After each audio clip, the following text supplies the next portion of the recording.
Story with Binaca. सुनिए कहानी Binaca की जुबानी। हाजिर है मनु भंडारी की कहानी आते जाते यायावर।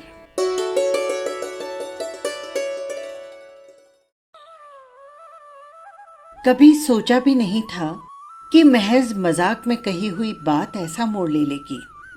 मोड़ और इस शब्द पर मुझे खुद हंसी ही आने लगी। मेरी जिंदगी में अब न कोई उतार चढ़ाव आएगा न मोड़, वो ऐसी ही रहेगी, सीधी, सहज और सपाट। हाँ, कभी कभी उस सपाट जिंदगी में एक दरार डालकर उसके पार बसी दुनिया को देखने के लिए मन ललच उठता है, पर जब जब ऐसा किया मन का बोझ बढ़ा ही है। फिर भी कल जो कुछ हुआ उसमें जीना अच्छा लग रहा था, खासकर इस आश्वासन के साथ। नहीं, आश्वासन नहीं, न जाने क्यों मुझे सही शब्द नहीं सूझ रहे हैं और मैं गलत शब्द का ही प्रयोग करती जा रही हूं। आमंत्रण कहूं कि साग्रह मनुहार के साथ कि मैं आज भी मिलूं। ख्याल आया रमला सुनेगी तो हंसती हुई कहेगी, लगा लिया ना तुझे भी क्यों मैं। भाई कमाल है। रात 12 बज गए थे तो रमला ने पूछा नहीं था, एक तरह से आदेश देते हुए ही कहा था, नरेन, मिताली को छोड़ने का जिम्मा आपका, आप इसे छोड़ते हुए निकल जाइएगा। उसने कुछ ऐसे सहर्ष भाव से स्वीकृति दी मानो वो इसी बात की प्रतीक्षा कर रहा था। टैक्सी स्टैंड पर कई टैक्सियां खड़ी थी, पर वो उधर नहीं बढ़ा। इस आदमी से काफी दूरी रखनी है और इसकी हर बात को केवल ऊपर से निकाल देना है। इस बात के प्रति बेहद चौकन्ना होने के बावजूद आधी रात को उसके साथ पैदल चलने का ख्याल मुझे कहीं अच्छा लगा।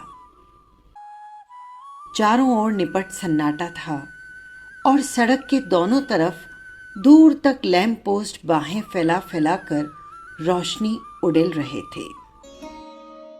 यहां 12 बजे ही कैसा सन्नाटा हो जाता है। विदेशों में तो 12 बजे के बाद से ही असली जिंदगी शुरू होती है। और मुझे लगा कि अब ये लगातार विदेश की बातों से बोर करेगा। इस देश की लड़कियों पर रौब डालने के लिए कितना अच्छा हथियार है ये। पर ऐसा हुआ नहीं। वो फिर अपने बारे में बताने लगा, अपने शौक, अपनी महत्वाकांक्षाएं और खासकर अपनी यायावरी वृत्ति। लगता है मेरे भीतर एक जिप्सी बैठा है जो मुझे घुमाता है।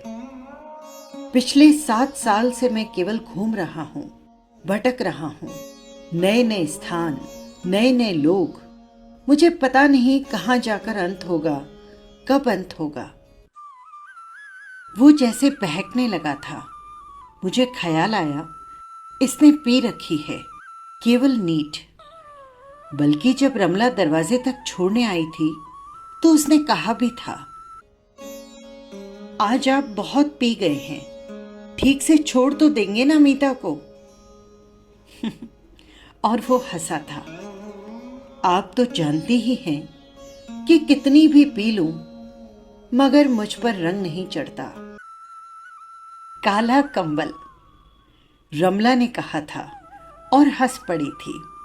बातों के नीचे छिपे अर्थ में समझ रही थी, फिर भी अनजान बनी खड़ी रही।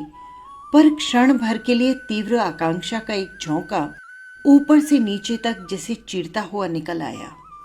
एक बार मैं भी रंग चढ़ाने की कोशिश करके देखूं। और कुछ नहीं, केवल चैलेंज की तरह। सचमुच अब बातें या तो चैलेंज के रूप में आती है या बदला लेने की क्रूर भावना के साथ। रमना, डूबना, ये सारे शब्द तो जैसे एक एक करके निरर्थक होते चले गए। आप जानती हैं, यूनिवर्सिटी की इन सड़कों पर मैं कितना घूमा हूं, जिंदगी के कितने दिन इन पर गुजारे हैं। तो उसी के स्वर में स्वर मिलाकर मैं बोली, हाँ, और जाने किन किन के साथ। वो हंस पड़ता है। लगता है आपको रमला ने मेरे बारे में बहुत कुछ उल्टा सीधा बता रखा है। मैं हल्के से मुस्कुराई। सचमुच रमला ने इतना कुछ बता रखा था उसके बारे में कि बिना किसी विशेष परिचय के भी वो मुझे अपरिचित नहीं लग रहा था। मैं धीरे से बोली, कुछ गलत तो नहीं बताया ना? वो फिर से हंस पड़ा। कभी कभी सोचता हूं आदमी अपने भीतर कितना कुछ समेटे हुए होता है, ये वो खुद नहीं जानता, और एक बंधी बंधाई लीक पर चलकर मर जाता है बिना अपने को जाने, बिना अपने को समझे। वॉट ए पिटी। बिना उसकी ओर देखे मैंने जान लिया कि उसके स्वर की तरह उसके चेहरे पर भी एक हिकारत भरी दया फैल गई होगी। पर मैं एकाएक कटु हो आई। मन हुआ कहूं, लीक तोड़ना, संस्कारों से मुक्त होना, इन सारे मुहावरों का चारा डालने के लिए कैसी खूबसूरती से प्रयोग किया जाता है आजकल। पर कहा मैंने केवल एक निहायत ही पिटा पिटाया वाक्य। लीक तोड़कर ही आदमी क्या बहुत कुछ पा लेता है? मैं जानती थी कि वो क्या उत्तर देगा, फिर भी उसके मुंह से सुनने का मोह हो आया। अच्छा, आप ऐसा नहीं मानती कि हम जितनी तरह की जिंदगी जीते हैं, जितने संपर्क और संबंध बनाते हैं, उनसे हमारे व्यक्तित्व के उतने ही पहलू उभर कर आते हैं। नई नई जगह देखना, नए नए लोगों से मिलना, उनके निकट होना, उनको अपने निकट लाना, और खुद ब खुद भीतर एक नई दुनिया खुलती चलती है। और तब एक मुग्ध विस्मय के साथ हम देखते हैं, अरे ये सब भी हमारे भीतर था। मैं बड़े तटस्थ और कुछ ऐसे चौकन्ने भाव से उसकी बात सुनती रही, मानो ये सब पहली बार सुन रही हूं। हालांकि रमला ये सब मुझे बता चुकी थी। और यदि ये संबंध ऑपोजिट सेक्स के साथ हों, तब तो व्यक्तित्व के सगो रेशे तक उभर कर आ जाते हैं। और उसने एक निसंकोच सीधी नजर मेरे चेहरे पर टिका दी, जिस पर अपनी बात का समर्थन करवाने का साग्रह अनुरोध हुआ था। तो ये अब मुझ पर ही चालू हुए। पर लगा आदमी है दिलचस्प, और औरों से भिन्न भी।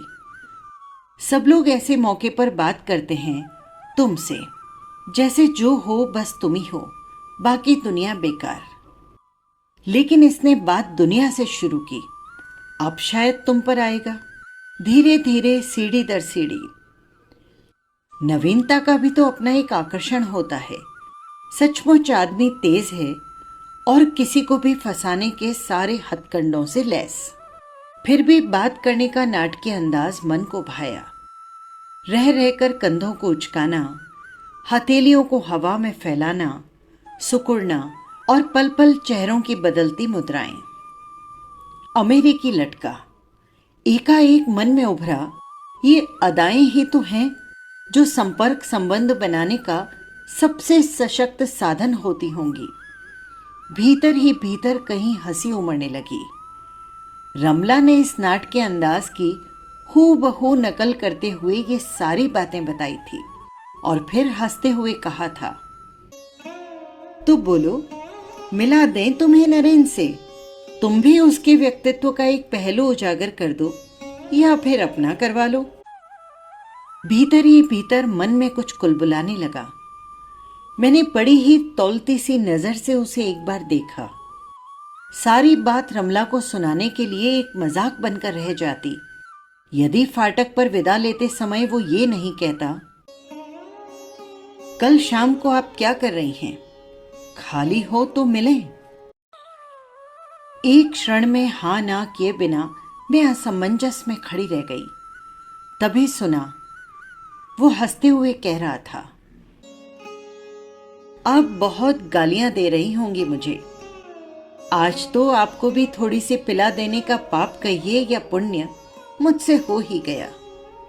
हमेशा याद रखिएगा कि आपके कुछ दायरों में से एक दायरा मैंने भी तोड़ा। अंतिम बात ने एकाएक ही जैसे मुझे कहीं बहुत भीतर और गहरे में धकेल दिया। मैं सुन्न हो गई। ख्याल ही नहीं रहा कि उसे कुछ जवाब देना है, पर वो खुद ही बोला, कल फोन करके मैं खुद तय कर लूंगा। और हाथ हिलाकर मुड़ गया। मैं जहां की तहां खड़ी रह गई। मन की न जाने कौन सी अदृश्य परतों के नीचे दबा एक वाक्य पूरे दृश्य के साथ उभर आया।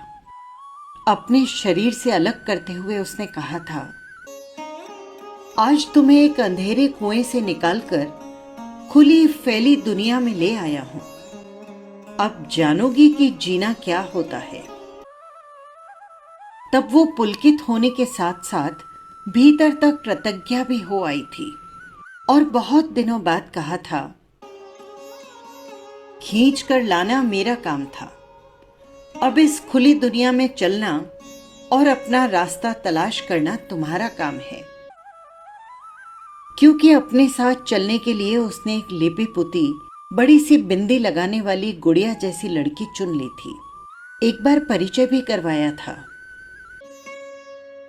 ये है मिताली ठाकुर, हमारे साथ पढ़ती हैं। बहुत ही होशियार और गजब की बोल्ड। बोल्ड शब्द कहते समय हल्की सी भर्त्सना का पुट आ मिला था उसके स्वर में। पत्नी के सामने शायद मित्र कहने का तो साहस तक न जुटा पाया था। तब एक बार बड़ी जोर से इच्छा हुई कि वो मुझे अंधेरे कुएं से खींच कर लाया था, तो मैं भी इसकी शराफत का ये खोल खींच कर उतार दूं, जिसे ये बड़ी मासूमियत के साथ अपनी पत्नी के सामने ओढ़े बैठा है। पर मैं कुछ कर नहीं पाई थी। बस भीतर ही भीतर उफनते जहर को चुपचाप पीती रही और आंखों से उमड़ते आंसुओं को जबरन पीछे ठेलती रही। तब मुझे मालूम हुआ था कि संस्कार तोड़ने के बहाने कितनी खूबसूरती से वो मुझे ही तोड़ गया था। अब एक ये आए हैं दरारें तोड़ने। ठीक है, कल ये भी आए। अब मैं भी पहले की तरह मूर्ख नहीं रह गई हूं और भीतर ही भीतर एक बड़ी ही क्रूर सी इच्छा कुलबुलाने लगी। अब तक की सारी मिठास एक कड़वाहट में बदल गई। लेटी तो नींद नहीं आ रही थी। व्यक्ति अब अलग अलग याद नहीं रहते। शायद सभी कहते हैं, मीता बहुत रिजर्व्ड है, मीता इनिशिएटिव नहीं लेती, मीता अपने को कहीं भी प्रोजेक्ट नहीं करती। तो भीतर ही भीतर सबको धोखा देने का, छलने का एक क्रूर संतोष मन में जागता है। तुम कभी जान नहीं सकते कि मीता भीतर से क्या है। मीता ने तो सब कुछ किया है, आज भी कर सकती है, पर क्या बर्दाश्त होगा तुमसे? तब तुम ही सबसे पहले थू थू करते हुए हिकारत भरे प्रहार करोगे और अपने अपने दबड़ों में लौट जाओगे। नहीं, मैंने तो बहुत पहले ही तय कर लिया था कि अब मैं कुछ नहीं करूंगी, अपने को वापस दायरे में समेट लूंगी। इस निर्णय के साथ ही मैंने शहर ही नहीं छोड़ा था, अपना अतीत भी छोड़ दिया था। एक बार बाहर आकर भीतर की ओर लौटने की यातना भीतर से बाहर की ओर आने की यातना से कितनी ज्यादा है, ये भी मैंने तभी जाना था। बाहर आने में कितना उमंग, कितना उत्साह था और भीतर तक लौटने में कितनी निराशा, कितनी टूटन। फिर भी एक अदृश्य संकल्प मेरे मन में धीरे धीरे आकार लेने लगा। ठीक समय पर वो आ गया। कमरा वैसे ही पड़ा था। एक बार भी मैंने उसे सजाने संवारने का प्रयत्न नहीं किया।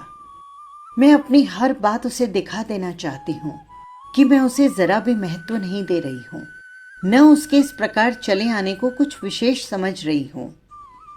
मैंने मन ही मन तय कर लिया है कि मैं निहायत ही देसी ढंग से व्यवहार करूंगी और अंग्रेजी का एक शब्द लौटते हुए उसे कैसे तिलमिलाहट होगी, यही तो इसकी सबसे बड़ी तुरुप होती है।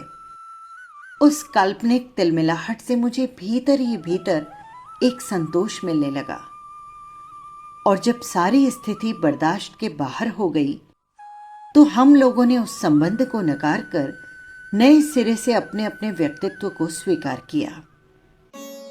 बताइए जरा, आदमी सिवाय एक औरत के पति के और कुछ रह ही नहीं जाता। ये भी कोई जिंदगी हुई भला? वो अपनी अमेरिकी पत्नी से अलग होने की बात बता रहा था, पर किसी बहुत ही आत्मीय या नाजुक के टूटने की हल्की से हल्की व्यथा भी उसके चेहरे पर नहीं थी। तोड़ना क्या इतना आसान भी हो सकता है? अतीत के संबंध से क्या सचमुच आदमी इस तरह मुक्त हो सकता है? पर जो जुड़ता ही नहीं, उसके लिए टूटने की अहमियत ही क्या होती होगी भला? फिर भी अतीत के किसी भी छाया या व्यथा से यूं मुक्त होना मुझे अच्छा नहीं लग रहा था। खाली स्लेट पर ही तो अच्छा रंग चढ़ता है। एकाएक मन में उभरा और मैं जैसे भीतर ही भीतर अपने एक एक कदम के लिए सतर्क और चौकन्नी हो गई। वो लगातार कुछ न कुछ बोले जा रहा था और मैं विस्मित सी ये सोच रही थी, आदमी इस तरह उड़ेल पाए तो मन का कितना बोझ छट जाए, कितना हल्का हो जाए, इसका मुझे परिचय ही कितना है भला। फिर भी कैसे विश्वास में लेकर सब कुछ बताया जा रहा है, मानो मैं उसके कोई बहुत घनिष्ठ हूं या कोई अंतरंग। अचानक इस शब्द का यूं मन में आ जाना मुझे अच्छा लगा। क्या इसके मन में भी इस समय मुझे लेकर कोई ऐसा भाव नहीं जागा होगा? बस यही अनुकूल अवसर है, मुझे चूकना नहीं चाहिए। स्वर को बहुत ही मुलायम बनाकर मैंने पूछा, अच्छा एक बात तो बताइए, लगातार यूं घूम घूम कर भटक भटक कर आप थक नहीं जाते? उसने एक भेदती सी नजर से मुझे देखा, जैसे इस प्रश्न के पीछे का मकसद जानना चाहता हो। मैं भीतर तक सिहर उठी, मानो चोरी करती पकड़ी गई। पर नहीं, उसका ध्यान शायद उधर था ही नहीं। वो बड़े ही सहज स्वर में बोला, सचमुच कभी कभी थक जाता हूं। लगता है जैसे अपने से ही हार रहा हूं। यहां से वहां, वहां से कहीं और निरुद्देश्य और निरर्थक। और तब मन करता है कि इस भटकन को समाप्त कर दूं, किसी एक के साथ एक जगह बैठकर जिंदगी जीऊं, सुरक्षित और बंधी हुई। और उसने बड़े थके हारे भाव से सिर कुर्सी की पीठ पर टिका दिया, मानो वो सचमुच घूम घूम कर भटक भटक कर एकदम निढाल हो गया हो। छत की ओर एकटक देखते हुए होठों को गोल बनाकर वो धीरे धीरे धुएं के छल्ले उड़ाने लगा। रेशमी धुएं के वृत्त बड़े हो होकर उसके ही चारों ओर फैलते लिपटते चले गए। धुएं के उस झीने से आवरण के पीछे उसका चेहरा मुझे बड़ा कातर और दयनीय सा लगने लगा, कुछ इतना ज्यादा कि मुझे तरस सा आने लगा।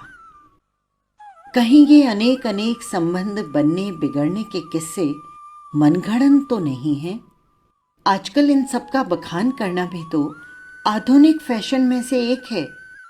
किसी भी लड़की के लिए अनेक प्रेम प्रसंगों में लिप्त आदमी आजकल ज्यादा आकर्षण का कारण होता है, एक जीता जागता और ललकारता हुआ चैलेंज। पर 6 महीने भी एक जगह बैठ लूं तो दम घुटने लगता है। भीतर का जिप्सी कोड़े मार मार कर मुझे ढकेलने लगता है और बस फिर यात्रा शुरू। कभी आप आगे के बारे में सोचते हैं, जैसे 10 साल बाद की बात, जब न इस तरह आपका घूमना संभव होगा और न कोई दो बात करने वाला या पूछने वाला रह जाएगा। शायद तब किसी के पास इतना समय भी नहीं होगा कि 1 मिनट आपके लिए थम जाए। मैं उसे आतंकित कर देना चाहती हूं, वो जान ले कि ऐसे जिंदगी का एक पहलू ये भी है। हाँ, कभी कभी ख्याल जरूर आता है, पर आगे के बारे में मैं ज्यादा सोच नहीं पाता। क्यों? क्या बूढ़े हो गए हो? आगे से मुंह मोड़कर पीछे देखना तो बूढ़ों का काम है। और वो खिलखिलाकर हंसने लगता है। मुझे हर बार ऐसा लगता है मानो मेरी सारी सतर्कता के बावजूद वो मेरे भीतर उठने बैठने वाले हर भाव को पढ़ रहा है। मुझे अजीब सी बेचैनी होने लगती है। नहीं, मैं पीछे भी नहीं देखता, केवल सामने देखता हूं, और शायद ये यूथ की निशानी है। वार खाली जाने की झल्लाहट जरूर मेरे मुंह पर आ गई होगी। मैं चाहूं तो भी ये भटकन समाप्त नहीं होगी। आखिर उसने शाप भी तो बड़े सच्चे मन से दिया था। मेरी आंखों में प्रश्नवाचक भाव तैराया तो एक और प्रेम प्रसंग खुल पड़ा। यूनिवर्सिटी की सड़कें, हॉस्टल के बंधन, ये सारा माहौल उस प्रसंग के साथ भी जुड़े हुए थे। अमेरिकी पत्नी की अपेक्षा इस प्रसंग में प्रेम की ऊष्मा भी ज्यादा थी और टूटने की व्यथा भी। एकाएक मुझे लगा ये मुझसे मिलने नहीं आया है, मेरे माध्यम से अपने अतीत के उस टुकड़े को दोहराने आया है। मेरा अहम बुरी तरह तिलमिला गया। मुझसे कोई भी मिले ये मुझे मंजूर है, पर यूं माध्यम की तरह। उसका रोकना, उसका शाप, आज भी सब कुछ याद है। भावुकता की ये बातें करते समय उसकी सारी चुस्ती, सारा स्मार्टनेस जैसे गल गई थी और वो बड़ा दयनीय और बड़ा साधारण सा लगने लगा। अब कहाँ है वो? कुछ रुखाई से मैंने पूछा। उसने शादी कर ली, खूब प्रसन्न है। मुझे बुलाकर अपना सुख, अपना वैभव और अपनी प्रसन्नता दिखा भी दी। और आपकी पत्नी? संबंध टूटने के साल भर बाद तक तो उससे संपर्क रहा। उन दिनों वो अपने किसी अफेयर में व्यस्त थी। हो सकता है अब तक उसने भी शादी कर ली हो या किसी नए अफेयर में व्यस्त हो गई हो। मेरी तिलमिलाहट एक क्रूर आनंद में बदल गई।